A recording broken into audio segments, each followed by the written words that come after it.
अस्सलाम वालेकुम। खबर दोपहर में मैं आज़म अली खान यूसुफ जई। सबसे पहले हेडलाइंस पर नजर डालेंगे।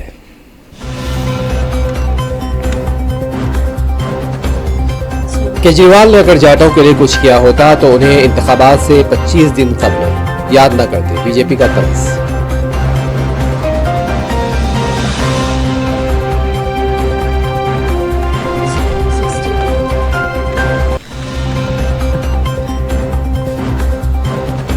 बीजेपी उम्मीदवार प्रवेश वर्मा खुलेआम धांधली कर रहे हैं, केजरीवाल की बीजेपी पर तनकीद।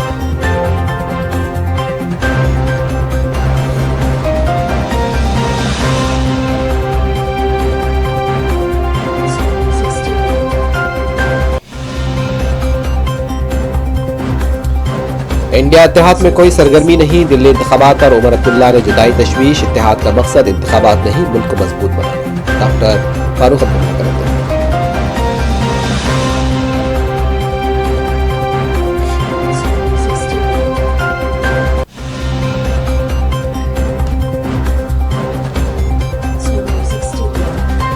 तिरुपति भगदड़ मामला, चीफ मिनिस्टर ने 2 अफसरों को मुअत्तल करते हुए अदालत में तहकीकात का हुक्म दिया। भगदड़ में 6 हलाक, एक्सग्रेशिया का दिया।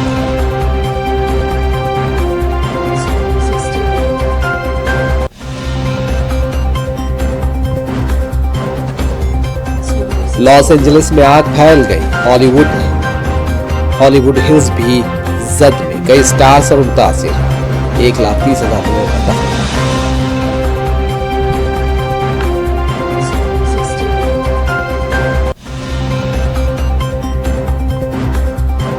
चौबीस घंटों में 70 फलस्तीनी शहीद, जहां बहक लोगों की तादाद 46,000 को छू गई।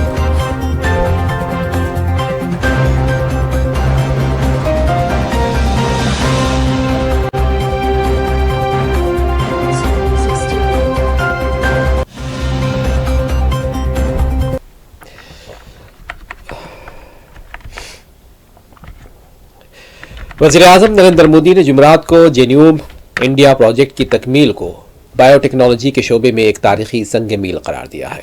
वीडियो बयान में सेहत की देखभाल, जीनियाती तहकीकात में इनकलाब लाने की सलाहियत पर जोर देते हुए कहा, 10,000 अफराद की जेन्यूम हिंदुस्तान के मुतनव्वे जीनियाती मंजरनामे को समझने और पॉलिसी साजी और जिद्दत तराजी में मदद देने में अहम किरदार अदा करेगी। मोदी ने कहा कि आज हिंदुस्तान ने तहकीक के मैदान में एक तारीखी कदम उठाया है। 5 साल पहले जेन्यूम इंडिया प्रोजेक्ट को मंजूरी दी गई थी और इस अरसे के दौरान कोविड-19 से पैदा होने वाले चैलेंजेस के बावजूद हमारे साइंसदानों ने इस मंसूबे को मुकम्मल करने के लिए अनथक मेहनत की है। हमारे वैज्ञानिकों ने बहुत मेहनत से इस प्रोजेक्ट को पूरा किया है। मुझे खुशी है कि देश के 20 से ज्यादा दिग्गज रिसर्च संस्थानों जैसे IISc, IITs, CSIR and BRIC ने इस रिसर्च में अहम भूमिका निभाई है। इस प्रोजेक्ट का डेटा 10,000 भारतीयों का जीनोम सीक्वेंस अब इंडियन बायोलॉजिकल डेटा सेंटर में उपलब्ध है। मुझे विश्वास है बायोटेक्नोलॉजी रिसर्च के क्षेत्र में ये प्रोजेक्ट एक मील का पत्थर साबित होगा। मैं इस प्रोजेक्ट से जुड़े सभी साथियों को बहुत बहुत शुभकामनाएं देता हूं।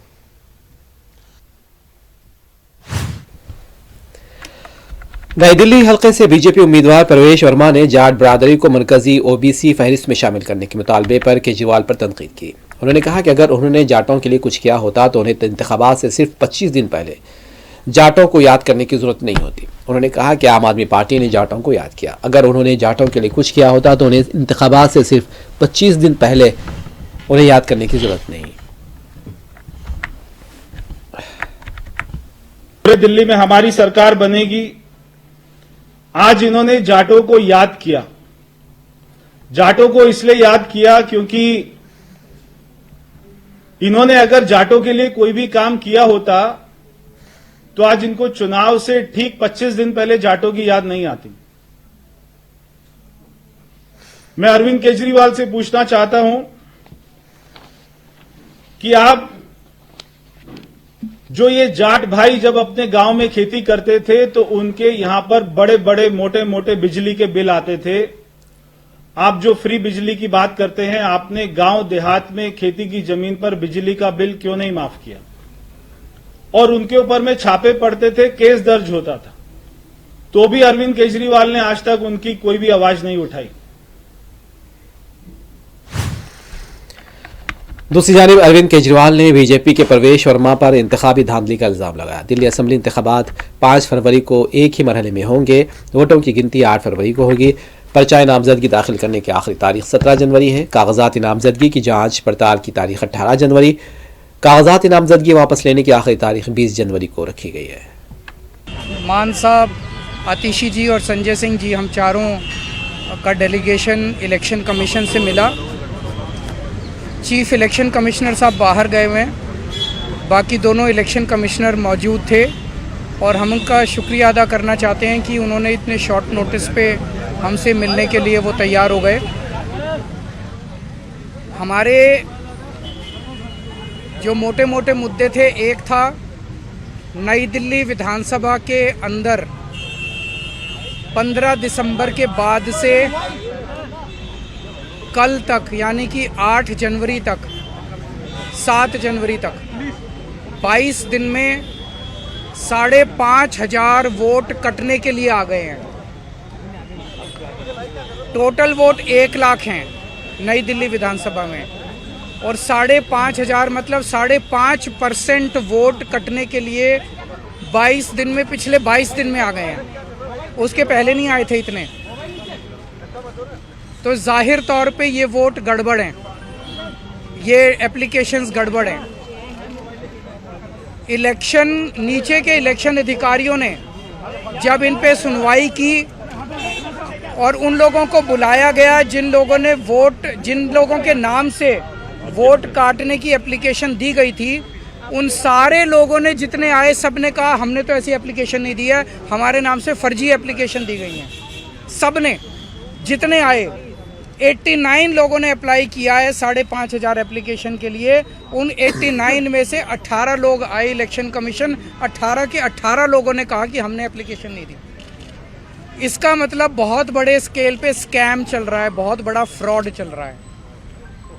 दूसरा, हमने कहा 15 दिसंबर से कल तक 13,000 नए वोट बनने के लिए, 1 लाख वोट की असेंबली है, छोटी सी असेंबली है, उसमें 13,000 नए लोग कहाँ से आ गए? 15 दिन में कहाँ से आ गए? पिछले 15 दिन में 13,000 नए वोट बनने की एप्लीकेशन आई है। जाहिर तौर पे ये यूपी और बिहार से ला के, यूपी आसपास के स्टेट से ला के फर्जी वोट बनवा रहे हैं ये लोग। तो हमने उनको ये कहा कि इस तरह के लार्ज स्केल पे एडिशन और डिलीशन हो रही है, तो 23,000 ये और 5,500 ये, 18.5% वोट अगर किसी विधानसभा की इधर से उधर कर दी जाएंगी तो फिर चुनाव थोड़ी है, फिर तो केवल तमाशा है, नाटक है। तीसरी चीज़ हमने कही कि नई दिल्ली विधानसभा के अंदर प्रवेश वर्मा जी खुलेआम जॉब कैंप लगा रहे हैं, रजिस्ट्रेशन कर रहे हैं। आम आदमी पार्टी के कौमी कन्वीनर केजरीवाल ने दावा किया है कि मरकजी हुकूमत दिल्ली की जाट बरादरी के साथ नाइंसाफी कर रही है। दिल्ली हुकूमत की ओबीसी फहरिस्त में जाट शामिल हैं, लेकिन मरकजी हुकूमत की फहरिस्त में शामिल नहीं है, जिसका मतलब है कि दिल्ली के जाट तलबा को दिल्ली यूनिवर्सिटी या मरकजी हुकूमत के इदारों में रिजर्वेशन नहीं मिल सकता। केजरीवाल ने वज़ीर आज़म नरेंद्र मोदी को खत लिखकर जाट बरादरी को मरकजी ओबीसी फहरिस्त में शामिल करने की मांग की। यह मसला जारी है। सुप्रीम कोर्ट ने इससे पहले जाटों को ओबीसी जुमरे में शामिल करने के फैसले को यह कहते हुए मनसूख कर दिया था कि इस्तेमालशुदा एदाशुमार पुराने थे। सरकार की ओबीसी लिस्ट में जाट समाज का नाम आता है। केंद्र सरकार की एक ओबीसी लिस्ट है। केंद्र सरकार की ओबीसी लिस्ट में दिल्ली का जाट समाज नहीं आता। तो दिल्ली यूनिवर्सिटी में जब बच्चे एडमिशन लेने जाते हैं तो उसमें दिल्ली के जाट समाज को रिजर्वेशन नहीं मिलता। दिल्ली यूनिवर्सिटी के कॉलेज में जाते हैं तो दिल्ली के जाट समाज को रिजर्वेशन मिलता है।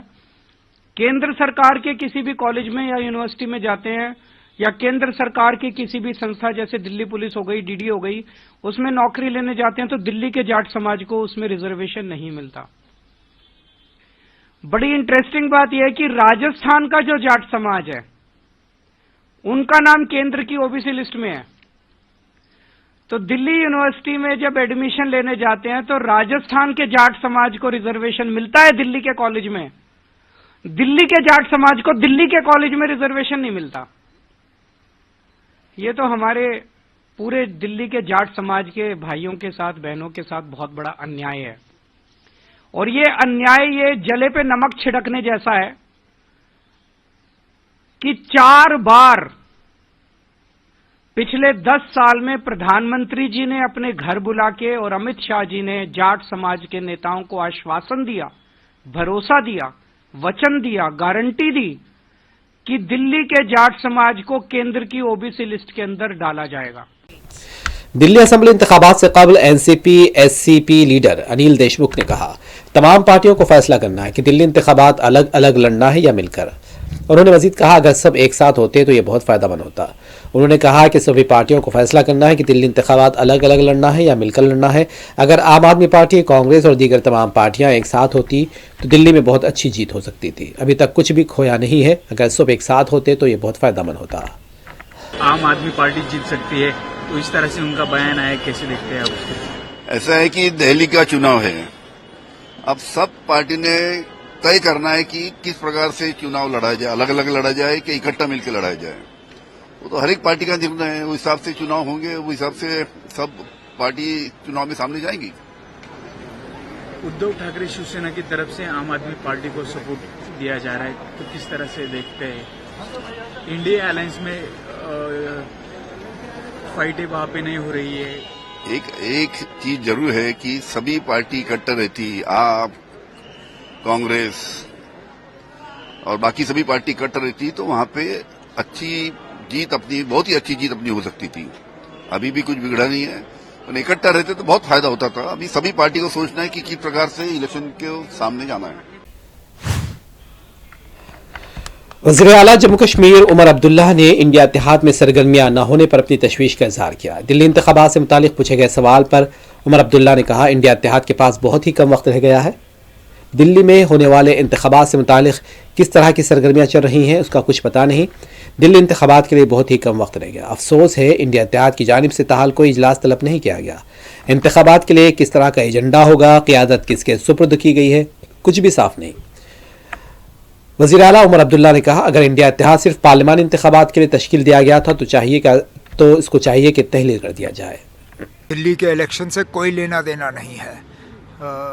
आम आदमी पार्टी, कांग्रेस और वहाँ जो पॉलिटिकल पार्टीज़ हैं ग्राउंड पे वो तय करें कि बीजेपी का मुकाबला किस तरह से सबसे बेहतर तरीके से किया जा सकता है। इससे पहले 2 बार लगातार आम आदमी पार्टी की वहाँ पे कामयाबी रही। इस बार दिल्ली के लोग क्या फैसला करेंगे उसके लिए हमें इंतज़ार करना होगा। जहाँ तक मुझे याद है इस पर कोई वक्त की सीमा लगाई नहीं गई थी। और बदकिस्मती की बात यह है कि क्योंकि इंडिया ब्लॉक की कोई मीटिंग बुलाई नहीं जा रही है तो इसमें कोई क्लैरिटी नहीं है, ना लीडरशिप को लेके, ना एजेंडा को लेके, ना आगे क्या हम रहेंगे या नहीं रहेंगे इसको लेके। शायद दिल्ली के इंतखाबात हो जाएं, उसके बाद अच्छा ये होगा कि इंडिया ब्लॉक के तमाम जो हिस्सेदार हैं उनको बुलाया जाए और इस पर क्लैरिटी हो। अगर ये सिर्फ पार्लियामेंट इलेक्शंस के लिए था, इसको वाइंड अप करिए, फिर हम अपना काम अलग से करेंगे। अगर पार्लियामेंट इलेक्शन के बाद ये असेंबली के लिए भी है तो फिर हमें मिलकर काम करना होगा। नेशनल कॉन्फ्रेंस के सरबराह फारूक अब्दुल्ला ने कहा, इंडिया इत्तेहाद सिर्फ इंतखाबात के लिए नहीं बल्कि ये मुल्क को मजबूत बनाने के लिए तश्कील दिया गया। श्रीनगर में एक प्रोग्राम में शिरकत के मौके पर दिल्ली इंतखाबात और इंडिया इत्तेहाद से मुतालिक पूछे गए सवाल पर एनसी के सरबराह फारूक अब्दुल्ला ने कहा, जो लोग समझते हैं कि इंडिया इत्तेहाद महज पार्लिमानी इंतखाबात के लिए तश्कील दिया गया था तो उन्हें चाहिए कि वो अपनी सोच को तब्दील कर दें। इंडिया इत्तेहाद कौमी यकजहती को फ़रोग़ देने, मुल्क को मजबूत बनाने, नफरत को ख़त्म करने के लिए तश्कील दिया गया। लोग जाते हैं मरने के लिए नहीं, दुआ मांगते हैं बचने के लिए। सेहत के लिए, परिवार के लिए, वतन के लिए, वहाँ इन लोगों के इस तरह से मृत्यु हो जाए स्टैम्पीड में, इस पे गवर्नमेंट को देखना चाहिए और वो कदम उठाने चाहिए कि ऐसी जगहों पे जितने भी ये बड़ी बड़ी ज़ियारतें हैं, मंदिर हैं वगैरह, जहाँ पे हज़ारों में नहीं लाखों में लोग जाते हैं, वहाँ पे इनको पहले से अब इंतज़ाम देखना चाहिए कि जिस तरह से ये चीज़ ना हो। और ये बड़ा ज़रूरी है क्योंकि हिंदुस्तान में धर्म बहुत ही माना जाता है, कोई भी धर्म हो, और उसमें एहतियात करना। अभी अब आने वाला है बहुत बड़ा त्यौहार जो 12 साल के बाद आता है, गंगा में लोग नहाने जाते हैं, हाँ, कुंभ मेला। देखिए उसमें भी, महाकुंभ में भी इन लोगों को ऐसे इंतजाम करने चाहिए कि कोई ऐसी चीज़ न हो, ये सरकार को देखना चाहिए। सर, समाजवादी पार्टी और टीएमसी ने सपोर्ट किया है अरविंद केजरीवाल को। क्या किया है? अरविंद केजरीवाल को सपोर्ट किया है। उनका कहना है कि जो इंडिया अलायंस था वो केवल लोकसभा चुनाव तक था, असेंबली चुनाव नहीं किया। देखिए, जहां तक अलायंस का मामला है, अलायंस का मामला, अलायंस हर चीज में लिए है।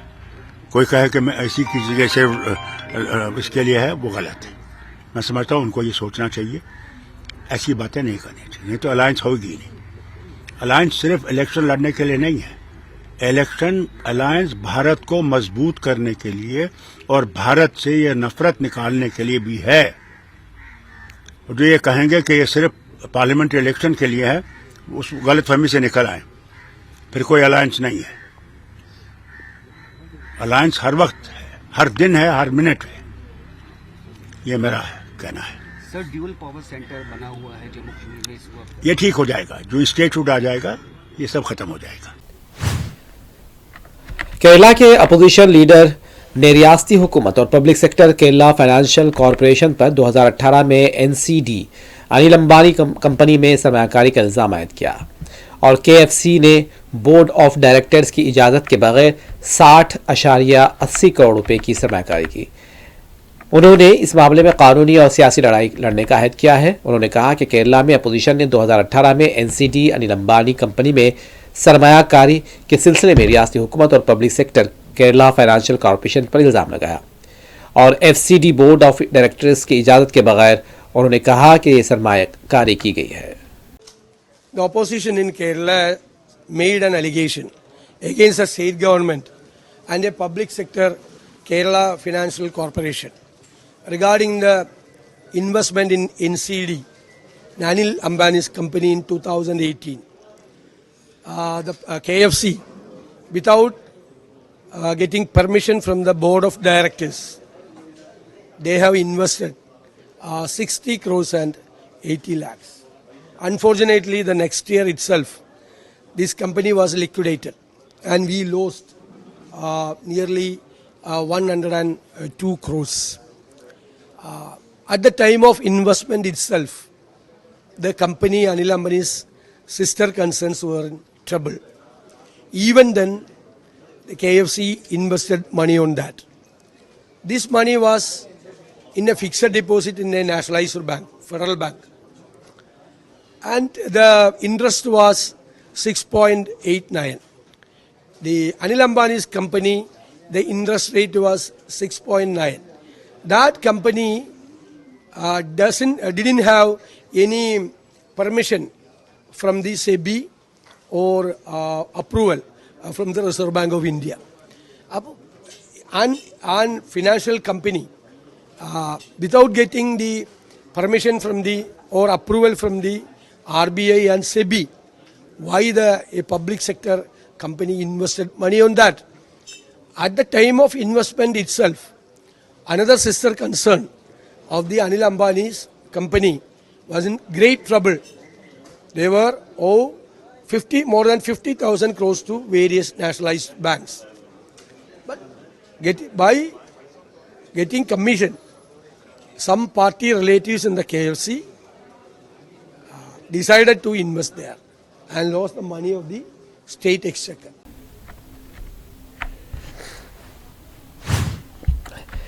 छत्तीसगढ़ के deputy chief minister Vijay Sharma ने सुकमा में सिक्योरिटी फोर्सेस नक्सलियों के दरमियान जारी एनकाउंटर पर बताया कि सुकमा में कामयाब ऑपरेशन के बाद आज 3 नक्सलियों की लाशें बरामद हुई।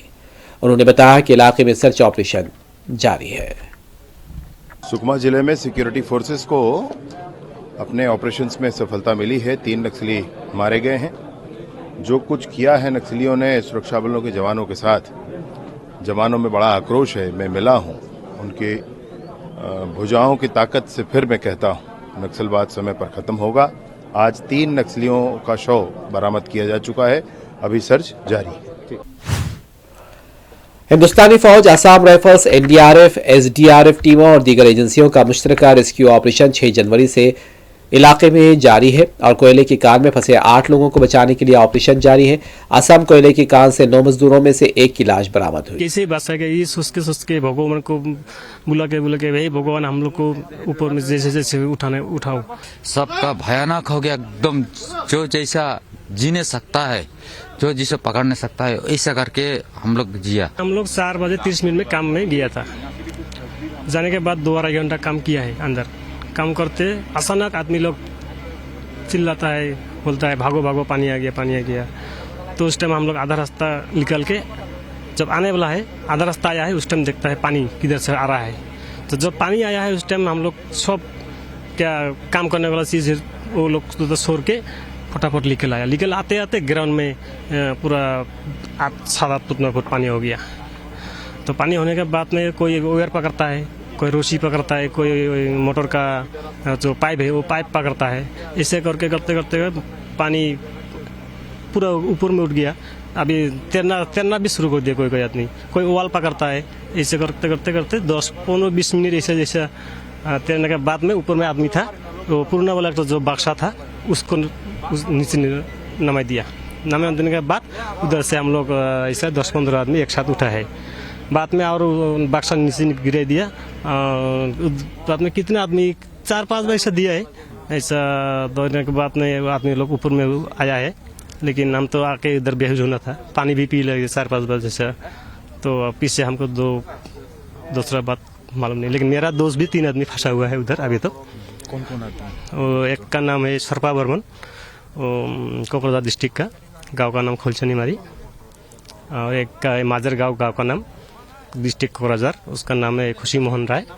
और एक वेस्ट बंगाल में रहने वाला संजीत सरकार। आंध्र प्रदेश के तिरुपति मंदिर में भगदड़ मचने से कम 6 अफराद हलाक हो गए। बताया जा रहा है कि दर्शन टिकटिंग सेंटर के करीब वेंकटा द्वार दर्शन टिकटिंग सेंटर के करीब भगदड़ मच गई थी। अकीदतमंद टोकन हासिल करने के लिए दौड़ पड़े थे। 10 जनवरी से शुरू होने वाले 10 रोज़ा वेंकटा द्वार दर्शनम के लिए मुल्क भर से सैकड़ों अकीदतमंद आए थे। वज़ीर आला एन चंद्रबाबू नायडू ने बैरागी पटना में भगदड़ में के रद्द अमल में फौरी कार्रवाई करते हुए अहम ओहदेदारों को मुअत्तल कर दिया है। अदालती तहक़ीक़ात का आगाज़ किया है। मुतासिरीन को मुआवजा देने का भी ऐलान किया। यह रद्द अमल इस वाक़े से निपटने के इक़दाम के एक हिस्से के तौर पर सामने आया, जिसमें 6 अफराद हलाक और दर्जनों जख्मी हो गए। एक प्रेस कॉन्फ्रेंस में नायडू ने इस वाक़े से निपटने के लिए किए गए मुतअद्दिद इक़दामात और का हवाला दिया है और इंकशाफात किया कि जिसमें गैर जिम्मेदाराना रवैये के लिए DSP की मुअत्तली और हादसे में उनके किरदार के लिए TTD गौशाला के डायरेक्टर हरिनाथ रेड्डी भी शामिल हैं। SP सब्बा रेड्डी और TTD-JEO गौतमी और TTD CVS श्रीधर समेत कई अहम ओहदेदारों के तबादले भी जारी किए गए हैं। वज़ीर आला जुडिशियल इंक्वायरी करने और मजीद कार्रवाई करने की भी बात कही है। Been made for this year Vaikunth Ekadasi by TTD and the district administration.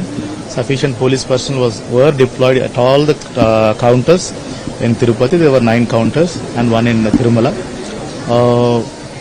We kept holding areas as well this year additionally, so that there is easy access into the queue counters. Unfortunately, at this particular location, Bairagi Pattada,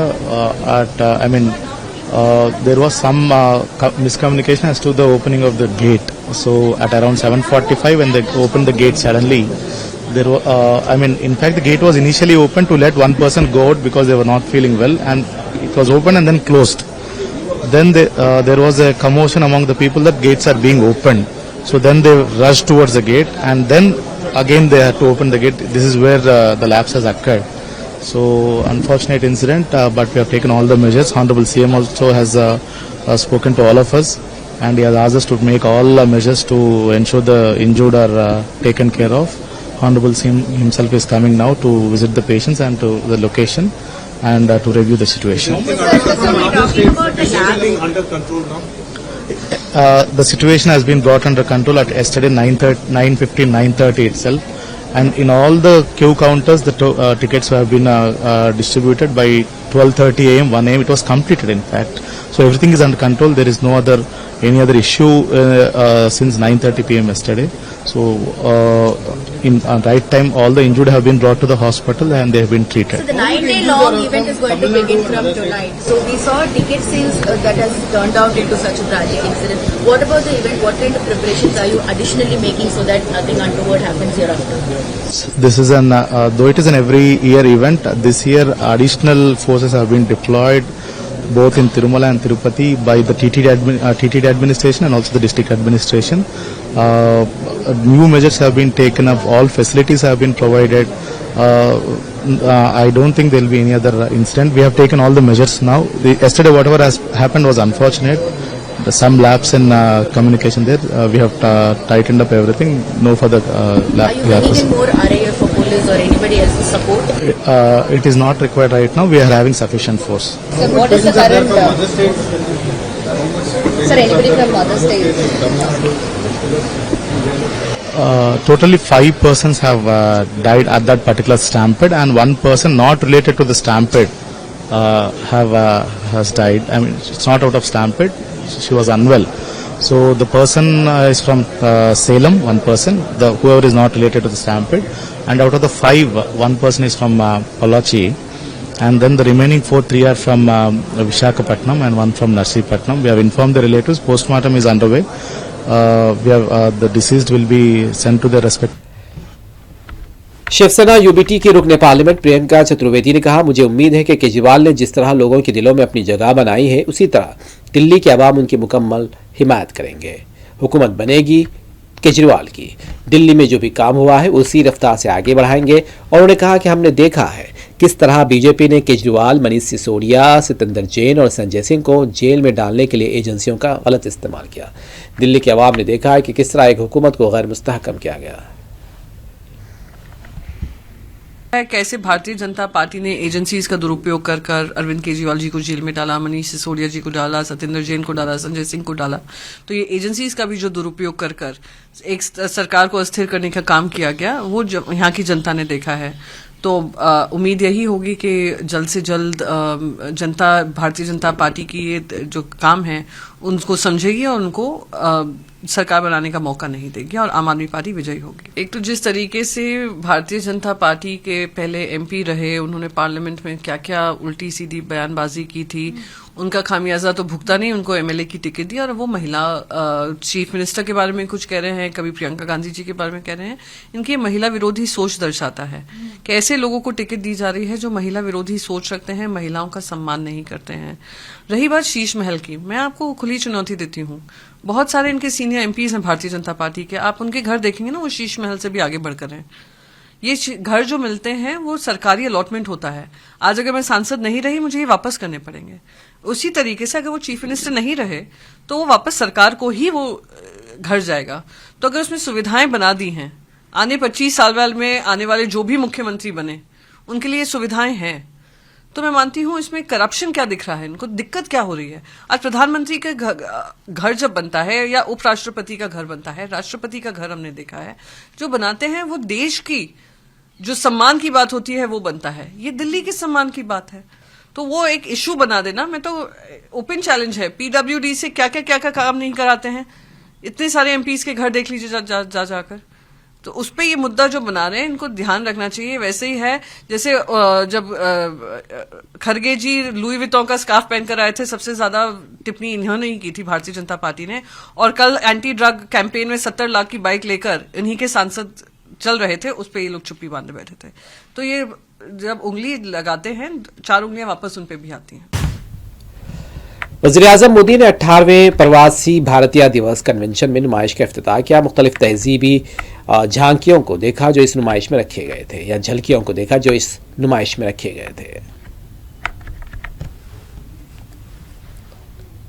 कि प्रधानमंत्री हमेशा इस बात का जिक्र करते हैं कि आप अपनी विरासत को किस तरह से संजो सकते हैं, उस पर ध्यान केंद्रित कीजिए। तो प्रदर्शनी भी एक उसी तरह का माध्यम है, भारत की विरासत को दिखाता हुआ।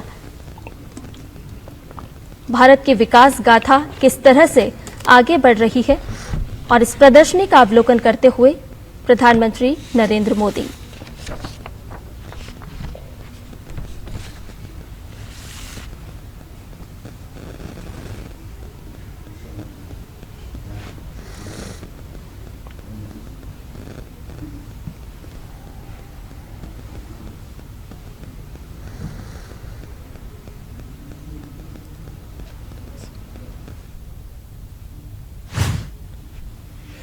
वज़ीर-ए-आज़म मोदी ने इंडिया से ताल्लुक़ रखने वाले उन लोगों से जो बाहर के मुल्कों में रहते हैं ख्वाहिश की कि वह इंडिया को 2047 तक तरक्की याफ्ता बनाने में अपना ताउन दें। वज़ीर-ए-आज़म भुवनेश्वर में 18वीं प्रवासी भारतीय दिवस से खिताब कर रहे थे। उन्होंने कहा, इंडिया ने 1947 में आज़ादी हासिल की। हमारे लोगों ने जो बाहर के मुल्कों में रहते हैं वहीं से इंडिया की आज़ादी की लड़ाई में अपना ताउन दिया। अब हम चाहते हैं कि 2047 तक इंडिया को तरक्की याफ्ता बनाने में अपना ताउन दें। वज़ीर-ए-आज़म ने बाहर के मुल्कों में रहने वाले इंडियंस के ताउन की तारीफ की, कहा कि उनकी कोशिशों ने इंडिया को एक आलमी लीडर बनाया है। मोदी ने उड़ीसा के तारीखी और तहजीबी ताउन का भी जिक्र किया। 18वीं प्रवासी भारतीय दिवस विकसित भारत की कोशिशों के आज़म के साथ खत्म हुआ।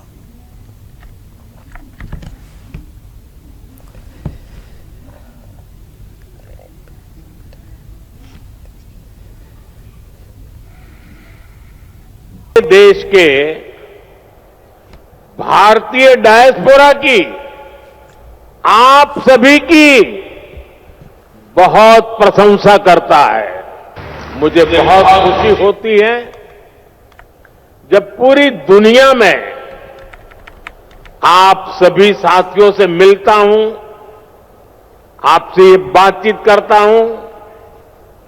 जो प्यार मुझे मिलता है वो मैं भूल नहीं सकता। आपका वो स्नेह, वो आशीर्वाद हमेशा मेरे साथ रहता है।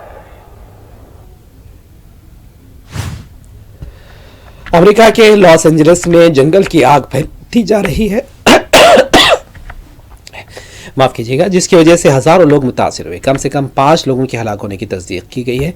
जिन लोगों को महफूज मकामात पर पहुंचाया गया उनमें कई फिल्म स्टार और अहम शख्सियतें शामिल हैं। सैकड़ों फायर फाइटर्स आग बुझाने की कोशिशों में मसरूफ हैं। सैकड़ों एकड़ का इलाका जलकर खाक हो चुका है। कई लोग अपने घरों की तबाही को देख रहे हैं और रो पड़े हैं। हॉलीवुड हिल्स में भी आग भड़क उठी है। फायर डिपार्टमेंट के अहदेदारों ने बताया कि यह आग फैलती जा रही है और इस पर काबू पाने का इम्कान बहुत कम है। पेरिस हिल्टन उन सेलिब्रिटीज में शामिल हैं जो आग की वजह से अपने घर खो चुके हैं। अहदेदारों ने बताया कि कम से कम 1,37,000 लोगों को महफूज मकामात पर मुंतकिल किया गया है। ये लॉस एंजलिस की तारीख में सबसे भयानक आग है। कई इमारतें जलकर खाक हो चुकी हैं। तबाह होने वाले इलाकों की आग लगने से पहले और बाद की तस्वीरें सामने आई। मुतासरा लोगों ने बताया कि उन्होंने कभी अपनी जिंदगी में ऐसी आग नहीं देखी।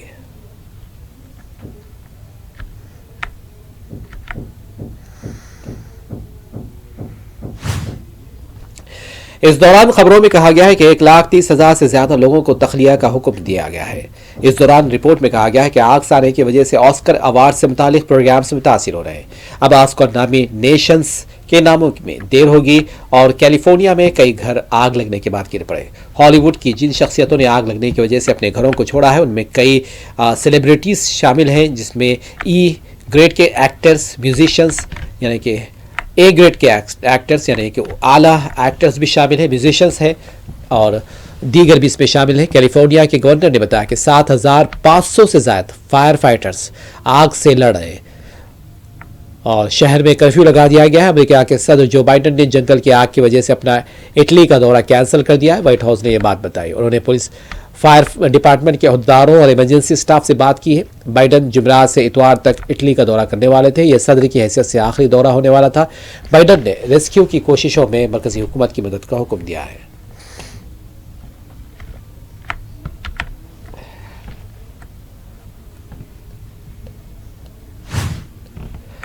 लेबनान की पार्लियामेंट एक मरतबा फिर सदर को चुनने में नाकाम रही और इससे पहले सदर मिशेल आउन की जानशीन को चुनने के लिए 12 कोशिशें हो चुकी हैं और मियाद यानी मिशेल के मियाद अक्टूबर 2022 में ख़त्म हुई थी। लेबनान के फौज के कमांडर जोसेफ को सिर्फ 71 वोट्स मिले हैं। इसी तरह वो 86 के हिस्से से 15 वोट दूर रहे।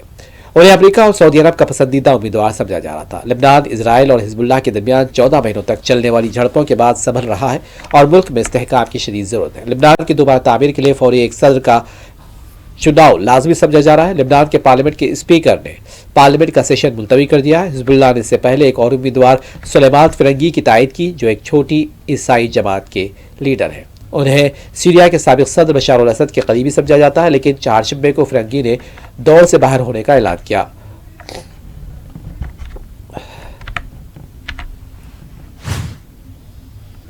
इजराइल ने पिछले 24 घंटों में गजा में 70 फलस्तीनियों को शहीद किया और 104 को जख्मी कर दिया। इसके साथ ही गजा में 7 अक्टूबर 2023 के बाद से जाबहक फलस्तीनियों की तादाद 46,000 को छू गई है। नुसैरत रिफ्यूजी कैंप के करीब भी एक हमला किया गया। सेंट्रल और साउथ गजा में भी हलाकतों की खबरें मिल रही हैं।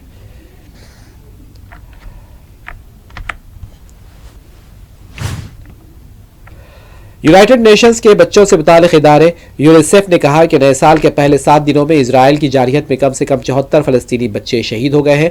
इनमें ऐसे बच्चे भी शामिल हैं जो सेफ जोन्स में किए गए हमलों में मारे गए। यूनिसेफ की एग्जीक्यूटिव डायरेक्टर ने एक्स पर एक पोस्ट में कहा, 26 दिसंबर से अब तक 8 दूध पीते बच्चे, पैदा होने वाले बच्चे शदीद सर्दी यानी हाइपोथर्मिया की वजह से शहीद हुए। यूनाइटेड नेशंस के अहदेदारों ने इस तरह बच्चों की मौतों पर फिक्रमंदी का इजहार किया है।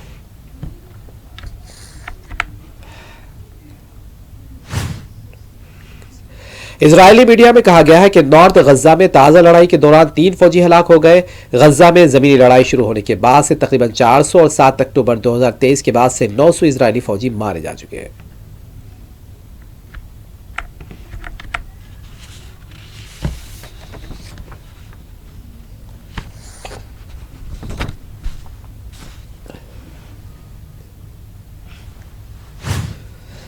इजरायली सिपाहियों के 800 से ज्यादा माँ बाप ने वज़ीर आज़म बेंजामिन नेतन्याहू से मुतालबा किया कि वो खूनी जंग खत्म कर दें। उन्होंने कहा कि वो लोग नहीं चाहते कि गजा उनके बच्चों का कब्रिस्तान बन जाए। ये बात एक ऐसे वक्त कही गई जब कई दिनों से सीज फायर और हॉस्टेजेस की रिहाई के लिए बातचीत जारी है।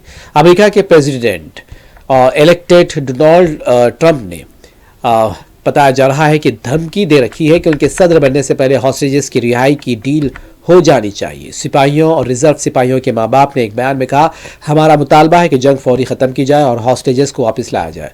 उन्होंने कहा कि वो इस मकसद से एक जद्दोजहद शुरू कर रहे हैं।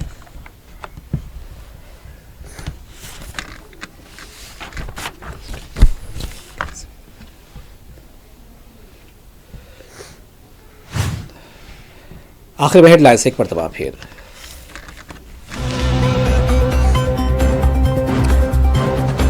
केजरीवाल ने अगर जाटों के लिए कुछ किया होता तो उन्हें इंतखाबात से ऐन 25 दिन कबल याद न करना पड़ता, बीजेपी का तंज।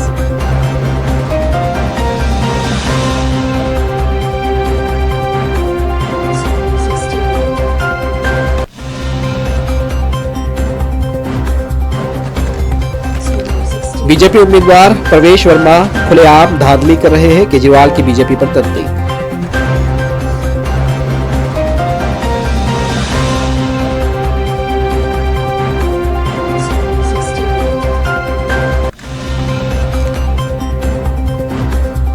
इंडिया इत्तेहाद में कोई सरगर्मी नहीं, दिल्ली इंतखाबात पर उमर अब्दुल्ला ने जताई तशवीश। इत्तेहाद का मकसद इंतखाबात नहीं, मुल्क को मजबूत बनाना। डॉक्टर फारूक अब्दुल्ला का रद्द।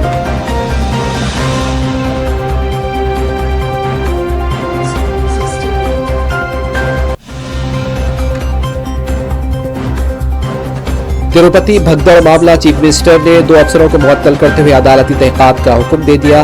भगदड़ में 6 हलाक, एक्स ग्रेशिया का भी ऐलान।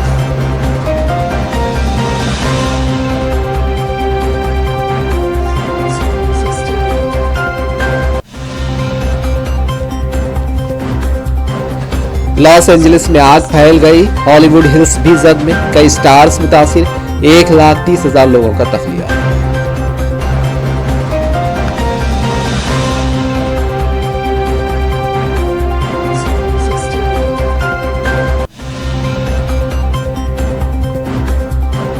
24 घंटों में 70 फलस्तीनी शहीद, जहां बाकी लोगों की तादाद 46,000 को छू गई।